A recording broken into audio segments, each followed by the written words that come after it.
Hello everyone, welcome to the video. I am Blacklight. Now, let's get straight into it. I've been playing quite a fair bit of Grey Zone Warfare. Now, one thing I'm gonna hit straight off the bat, this is the good, the bad, and the ugly. And to be honest with you, the ugly, there isn't a lot of points there, which is very refreshing and good to know. I feel like a lot of the things that even have been discussed on other streams, or just in general with what I'm sort of thinking, broadly can be fixed quite easily. It's sort of fixes that won't take too much from the back end, from the devs, from the game creators themselves. Now, one thing I did want to say about this game is I love it. And although we compare it so much with Escape from Tarkov or games like DayZ, I feel like there is a big discrepancy between those two. The only reason we can sort of compare is because they're the two standing games that really would fight against this. But I think we really have to start just saying Grey Zone Warfare is its own game. Reasons being is you have this persistent world, so there's no loading screen. There isn't this way that you go, okay, I'll go into this raid, wait a bit, come out, main menu. As soon as you dive into your base camp, which you can see here,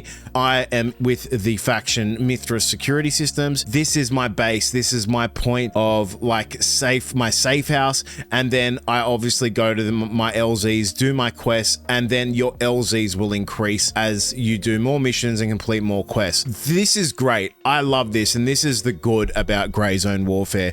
The fact that it is a persistent world essentially gives you this sort of realism, I guess, where if you succeed, you're then just coming back to a base, you know, putting things in a stash, and back in a helicopter you go to keep doing things over and over. Where I kind of find that there is going to be a bit of like, how is this realistic, is when you die, you simply come and spawn back in your base, and then you can go with a pistol and a very small backpack, or no backpack and just a pistol, take a helicopter, know where you died, and then simply try and fight the PMCs that would have killed you, or the AI, clear that AI area, and then get all your stuff back for free. And again, I don't like comparing it to Escape from Tarkov, but because Escape from Tarkov has this insurance factor, but when you die to a PMC, you know you're likely not getting anything back, so the risk reward is so much valuable, or so much more intense in a sense of gameplay. This is where I think Grey Zone Warfare could potentially lose its realism factor, in a sense of, if I die, I know my body is there, but I'm then going back to get my own dead body, in a sense. And I don't know how I feel about that. Now,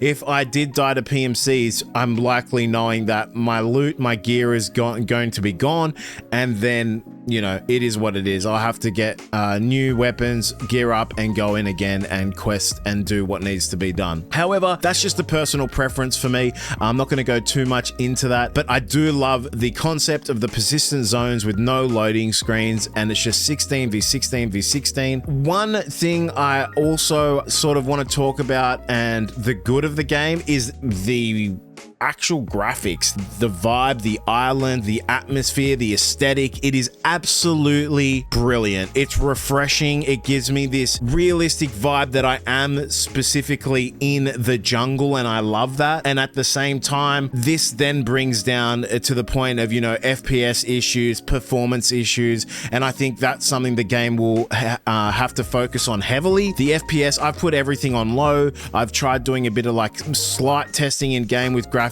and post-processing, and I tank down to like 30-40 FPS sometimes and I have a high-end PC, so sometimes I feel like us as gamers, we just want to know that when we're getting in a game, it's going to be smooth. I think that's something they will definitely have to focus on, and it will be something they focus on, so I'm not too worried about it. I know that's going to improve over time, but that is something that I found sort of straight away that I was like, I wish this was a bit better. Let's go to sort of the bad at the moment, and for me, I would say that the bad things I'm finding, and this is something I haven't experienced because I'm on Oceania servers, so I know this is happening more in like US West and the higher populated servers, but landing zone or LZ camping. Now, essentially what this means is as I do missions, as I do more things, LZs will disperse throughout the map, and then you'll get LZs closer to your enemy faction's closest AI zone. But what people are doing is they're actually LZ camping. So hypothetically, let's say if I did get an LZ near Sawmill that would lead me into Kulvongsa or Sawmill itself, someone or a squad from Crimson Shield could literally set up with a squad and literally have like a 4-point square around, or just wait for a helicopter to come in, boom, get free loot, and there you go. And you can't really do much anything about it, because if you do try and come back in, it's like a 5-minute helicopter ride in total for it all. So that's something they're going to have to look at doing. I would potentially put this as something that is quite an ugly thing that maybe they didn't expect will happen, but yeah, it's not great to know that is already happening in an early access VIP invitational. One thing I will say is what I'm finding is when I'm going into raids, let's talk about movement. I don't really like this. Even now I can show you the ADSing with leaning versus ADS without lean. To me, that needs to be sped up. If I'm coming around like this, just normal, yep, that's fine. Even this, to me, I'm just holding A here, that feels way too slow for me, just walking, like strafing on the side. If I go like this, that's as fast as I can go, and this is where the real, I think, problem is. This just, to me, is just does not feel realistic. If I'm going this fast and that is my fastest speed on a lean ADS, I don't know how I feel about that. I think that is something that will definitely change, and I really don't like that in especially PvP fighting. If you are doing PvP fights, you're never going to be doing this. This is just way too slow. You're just going to be going like this, and you already have speed on a person. Like, even potentially you could do something like that,